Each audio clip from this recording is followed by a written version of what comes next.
Don't do it. Don't sign your son up for a travel program until you watch this video. I list 10 things that you need to consider before committing to a program. Let's get started.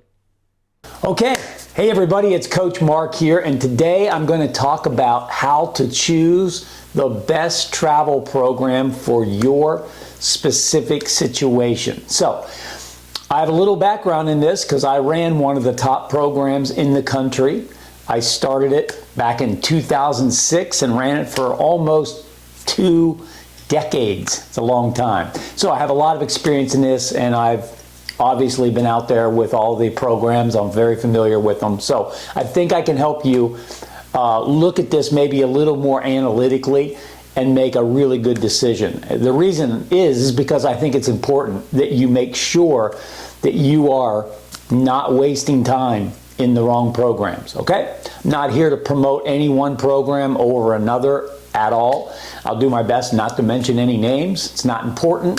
What's important is that you have a guide of how to make this decision. So, without further ado, let's get into it. I've got 10 points here. I'm going to cheat because I wrote them down. How to pick a travel program. Here's the first thing. What size program do you feel comfortable in? You know, you've got everything under the sun from programs that have 1,000 teams or more, or you've got travel programs that are one team. Okay, they're not a program, they're a team. Okay, so program, team, you know, and a lot comes with that, and I'll sort of allude to that throughout this little training. So, size of program matters. 2, reputation of the program. You should do your homework. Now, I should have mentioned this in the beginning, a little asterisk. I'm looking at this from a perspective of your son wants to play after high school, okay? In other words, if your son doesn't have any big aspirations in baseball, he wants to enjoy the game while he's young, play high school baseball, I don't think a lot of what I'm talking about really matters as much. I'm more talking about for parents and players that have a big goal. They want to play after high school, and let's just be specific. They want to play high-level baseball. They want to play, all college baseball is high level, but let's just say Division I. Because when I ask kids, you know, when I'm speaking around the country, how many of you want to play baseball in college? They all raise their hand, and I say, okay, where do you want to play? And he says, Vanderbilt. How about you? Miami. How about you? UCLA. They're not, in other words, they're not giving me D3 school names, and I'm not knocking D3. I'm just saying that's their goal. Okay, so I'm assuming in this video that your son wants to play college baseball, and probably big-time college baseball. So, back to the list. Reputation of the program matters. If you were to ask college coaches, which I've been working with for 20 years, what programs do you like to recruit out of? They can rattle them off like that. So if you're looking for opportunities at the next level, having a program that has a reputation with college coaches could really help you. And here again, I'm not knocking the smaller programs that don't have that. It's just not the best place for you to play if you want to have opportunities at the next level. Number 3, obviously for most people, budget, cost of the program matters. We all know the expense of travel baseball has gotten pretty crazy. I would say, based on what I'm hearing, the average program that probably is what you're looking for, if you're looking to get to the next level, the average program is probably between $3,000 and $5,000 a season. Okay, so that adds up. So you have to weigh that out. But that is the ballpark. There may be some higher, there may be some lower. I get it. I'm just saying the average program cost for that type of program. 4, the purpose of the program.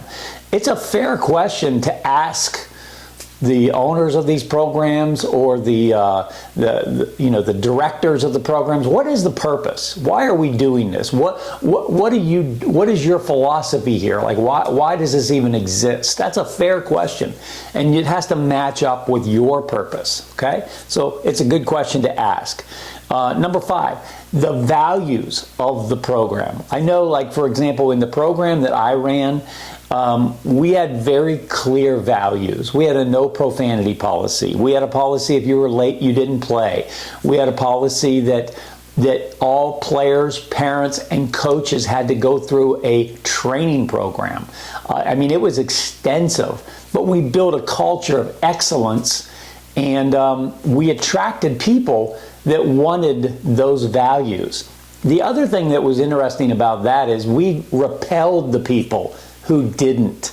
In other words, if we state clearly we have a no profanity policy, and every other word out of your mouth is a swear word, it's not going to be a good fit. Okay, so make sure you're checking out the values of the program. Another fair question to ask, and make sure you align value-wise. Otherwise, it's going to be a big mismatch for you. Number 6, the success of the program. Now, when I say success, that leaves a lot of room for imagination. Okay, success could be how many national championships have you won, if that's really important to you. How many players that you have in your program are ranked, if that's really important to you. How many players have gotten scholarships, if that's important to you. Now, here's a little asterisk about that, though. You know, if I have a program with 1,000 teams, and I tell everybody that we had over 200 kids last year get Division I scholarships, you can do the math on that. You can see what the percentage of kids. So let's say it's 10%. That means 90% of the kids in that program are not getting scholarships, but they show you the 200 that do. I'm never impressed with giant programs that are touting these numbers of kids, because I do the math. I look at the numbers and I go, well, you know, they've got their top teams, and those are the kids that are getting the scholarships, and all the other kids, okay, they don't talk that much about them. I'm not a big fan of that model, okay? So here again, I'm not trying to influence you one way or another. I'm just saying people get a little bit duped with a name on the chest because they heard all their players are playing in the ACC and the SEC. Well, they're not. Their players on their top teams are, and everybody else is not, okay? So, success of the program. If I were going back into this with my son, which you might want to, you might want to know, what would I do with all my background and knowledge? I would find a program that specializes in the things that I'm talking about, but they are doing it at a very high percentage of success. So a smaller program with a higher degree of success would be more impressive to me. Let's say 90% of the players are moving on to the next level, but they don't have 1,000 teams. Maybe they only have 20 teams, but they're very specific, okay? Just a little side note. Okay, number 7, the demands of the program. It's really important that you find out what are they going to expect of you. If you are living on one side of the state and the team where you're on is on the other side of the state and they're expecting you to be at practice 3 times a week, it's not going to work. So make sure you ask the question, what is expected of us? Now, like in my program, we didn't have kids coming and going. One of the demands that we had is you're all in our program. No, we're not sharing you with other organizations. You don't pick and choose when you get to come.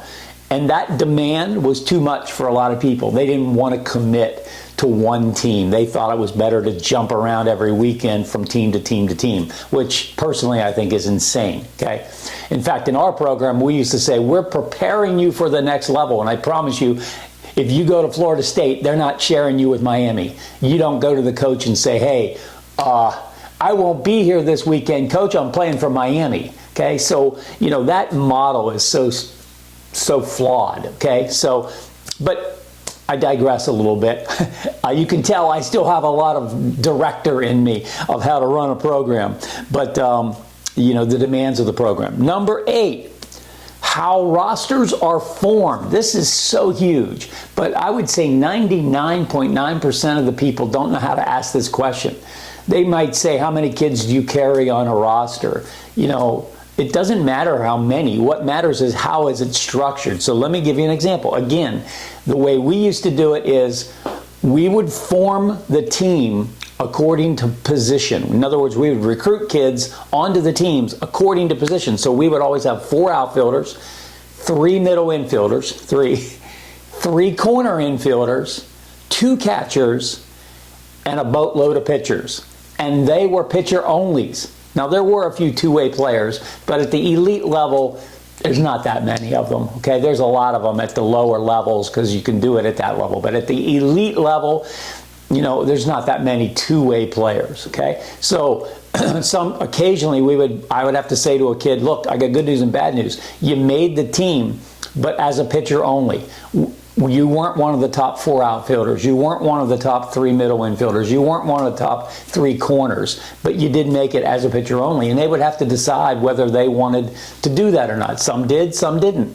But that's how we formed the rosters. Here's the magic of that. The magic is you can keep everybody happy with that model. And I remember one year I tested my theory. We had 3 catchers, and they were all Division I catchers.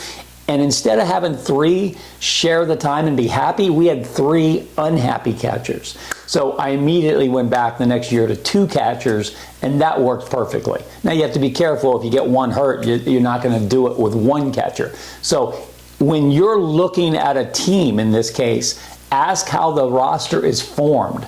And if there's not a good answer, there's a good chance you're either going to be on a team with not enough players, not enough pitching, and you don't win, which is miserable, or you're going to be on a team with tons of players and they don't care if you're sitting the bench because they want to win, and so they load up these rosters to win, and you might be on the field, but you might not be. I'm not a big fan of that model just because this is your development time.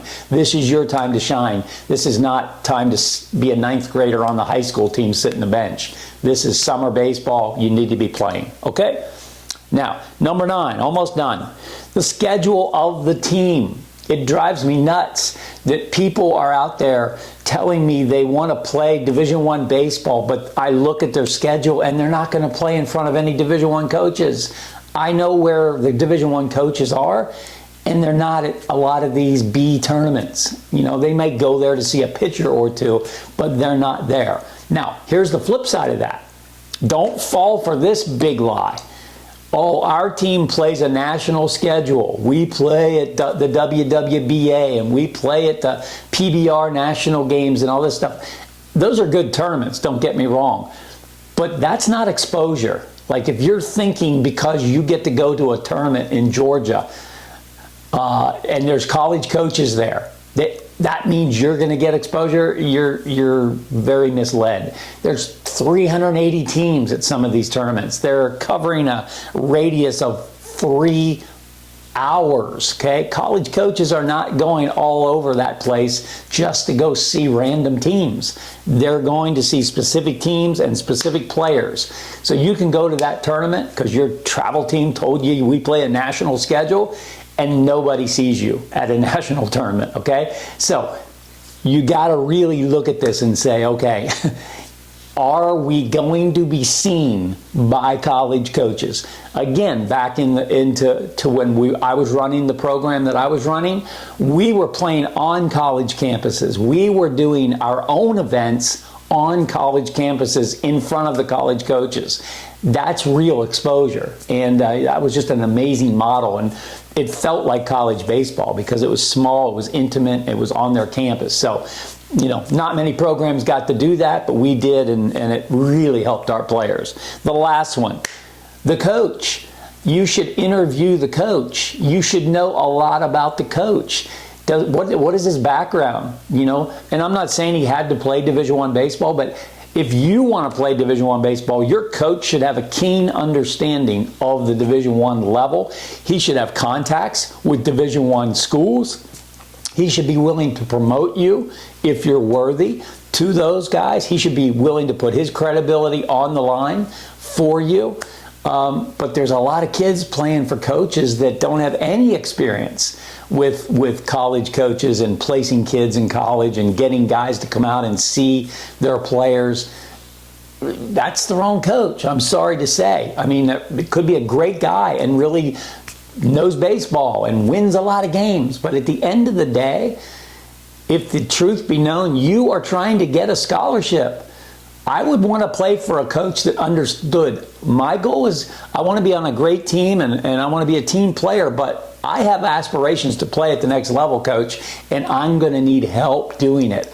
Are you my guy? Okay? I know it sounds bold, it sounds presumptuous, but I'm telling you, if you don't have people in your court helping you, you could be a really, really good player and not get where you want to go. And that's what we're trying to avoid. Okay? So there you have it. Those are the 10 criteria that I would, if I were you, I would really hone in on of how to pick a travel program. Now, one last thing. Sorry, I just thought of this. I should have said this in the beginning. I'm talking about 13 and older. I'm not talking about 9-year-olds, okay? I think it's insane what people are doing at the younger ages, the 8, the 9, the 10, 11. This is so innocent time, and relatively speaking, none of that matters.